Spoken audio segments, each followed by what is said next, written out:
Hey there. So you're thinking about becoming Catholic. Maybe it was a conversation with a Catholic friend, attending a Catholic wedding, or something in the newness of it all that piqued your interest. Whatever the reason, the idea of becoming Catholic has been on your heart. But you've got questions, which is why you're here. And that's why we're here. I'm Roberto. And I'm Katia. This is How to Become Catholic.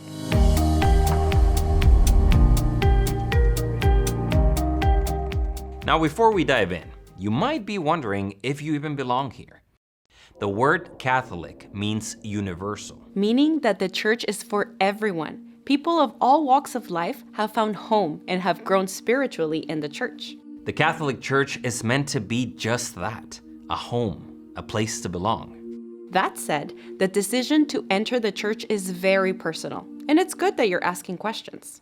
Perhaps you got this feeling that you want to become Catholic, and you got your questions.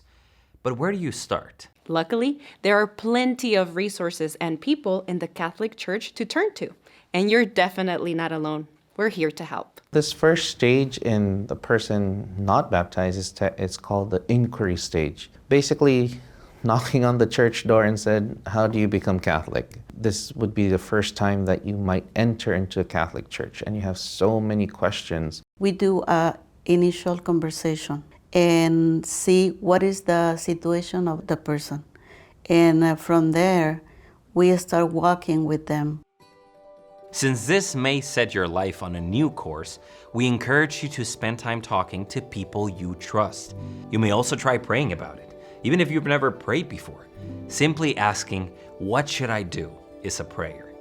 Anyone can pray, whether you're Catholic, non-Catholic, or of no faith tradition at all. To aid in your journey, you'll probably want to talk to someone at a parish about joining the Order of Christian Initiation of Adults. This can be a mouthful, so it's often abbreviated to OCIA. It used to be called RCIA, the Rite of Christian Initiation of Adults. The translation was made to more accurately reflect the process, which is made up of not one, but multiple steps we call rites. The Order of Christian Initiation of Adults is like dating. You go on the first date, and it's just to get to know the other person. On the first date, you don't ask the other person, when are we gonna get married? You're just getting to know the person.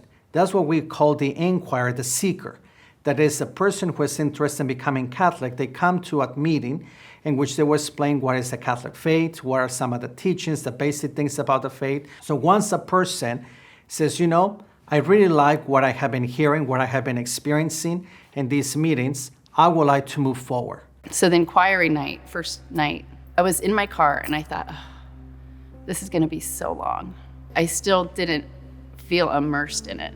And so I thought, what do I have to lose? I'm not gonna lie about anything. I'm not gonna act like I know, I'm not gonna act like I believe everything, and I'm gonna ask questions. I really like the process of OCIA a lot more than I thought I would. Originally, I kind of went because I was interested in Catholicism and I wanted to learn more about it, but I didn't think that it was gonna be a super meaningful experience like it was. Some things I really appreciated about it was having a community of people that were also looking into Catholicism. They just answered all my questions and they were very patient, and I loved the process and I didn't want it to end. OCIA usually takes place over the course of a church year, which is different from a calendar or fiscal year, with a group of people just like you who are seeking full entry into the church. If you're interested in learning more about the structure of the church's calendar, check out our Catholic Central episode here.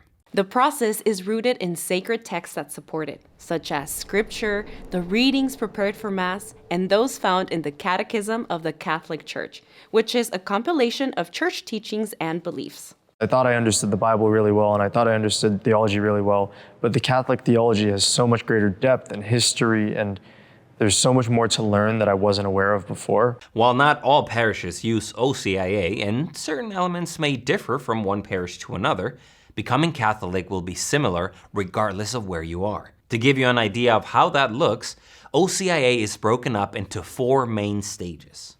The first phase is a time of discernment and inquiry about the Catholic faith, and maybe where you find yourself right now. This phase is called the period of evangelization and Pre-Catechumenate. During this time, you will get to test drive the church and see if it's a good fit for you. You will hear the Word of God and learn what life is like in the church. This usually happens alongside a team of people that may include clergy and ordinary folks like you and me. There's that process of inquiry, there's that process of Q&A to really get to know this person. And the person also gets to know the church, gets to know the people and the community. Someone is always with you. It's important to see that it is also a communal effort and not just solo. If you decide to continue, you'll move into the period of the Catechumenate, which is the most substantial portion of the OCIA process. Here, those who have never been baptized are referred to as catechumens, meaning being instructed. Baptized persons receiving instruction in the faith, including some baptized in other Christian denominations, are called candidates. Now, this isn't simply boot camp for wannabe Catholics. This time allows you to more earnestly prepare to enter the church by participating in the life of the church community and learning more about the faith. The length of this period depends on how much you already understand about Catholicism, but it usually lasts about 12 months. At the end, you'll be more fully joined to the church community by receiving the Sacraments of Initiation. The Catholic Church has 7 sacraments. They come from Jesus' teachings and actions during his ministry, and are visible signs of actual graces given to those receiving them. 3 of them are called the Sacraments of Initiation: baptism, confirmation, and Holy Communion. You'll receive them in the next phase of the OCIA process, the period of purification and enlightenment. These terms refer to the cleansing or purification of the soul as it prepares for its new life as a Catholic, and greater understanding or enlightenment of the faith through the sacraments. For adults, receiving these sacraments most often takes place at the Easter Vigil, the solemn service held the night before Easter Sunday. Catechumens can receive all 3, while candidates, those who have already been baptized, receive confirmation and Holy Communion. Finally, after your reception into the church, you'll deepen your faith life and continue your formation as a new Catholic. We call this the period of Mystagogy, which means to lead through the mysteries, and refers to going deeper into your new faith. It's often accompanied by the companionship of your fellow new Catholics, the parish community, and meetings with a spiritual director. Neophytes means new plant. So in this period of mystagogy is to help them to reflect the mysteries of God. It's about initiating. It's about just the beginning. At baptism, I became a Christian. But being a Christian is first and foremost allowing God working in us and through us. So allow yourself to be open and allow God to continue to work in you and through you.